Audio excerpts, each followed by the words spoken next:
So I once went blackberry picking, with a beautiful young maid and a lovely, lovely elderly woman with silver hair.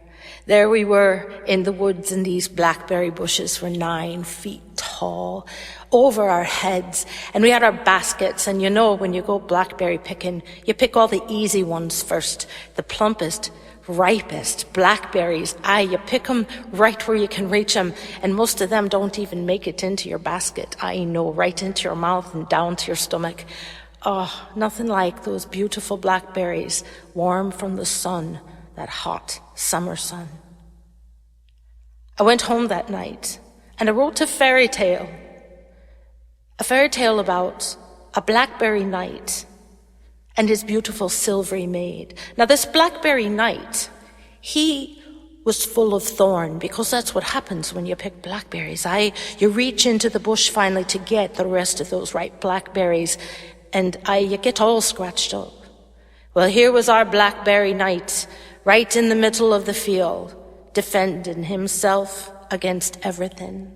And he would stand there so proudly, all thorny, and he would say, "I am unlovable. I am Thorn, and I am the bad boy that everyone has ever warned you about. No one can love me. I am unlovable." He was proud of that in a strange sort of way. He was lonely. And one day, this beautiful, beautiful maid, she came to the edge of the forest, all dressed in silver. And as she approached the Blackberry Knight, he said, beware, I am Thorn, I am unlovable. No one can love me. I hurt everyone who loves me. And she said, She walked around to that Blackberry Knight, picking those ripe, juicy blackberries that she could reach, dropping them in her basket, popping some of them in her mouth. And then when there were no more within easy reach, she began to reach closer into the heart of the Blackberry Knight, and he said, "Beware, I am unlovable. No one can love me without being hurt."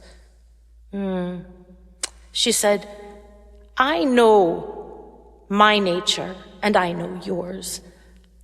You cannot hurt me, and I do love you."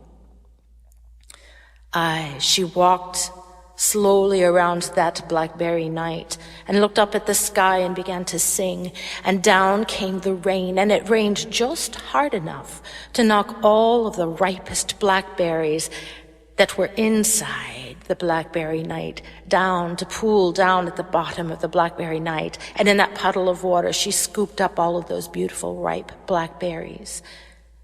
He could not hurt her.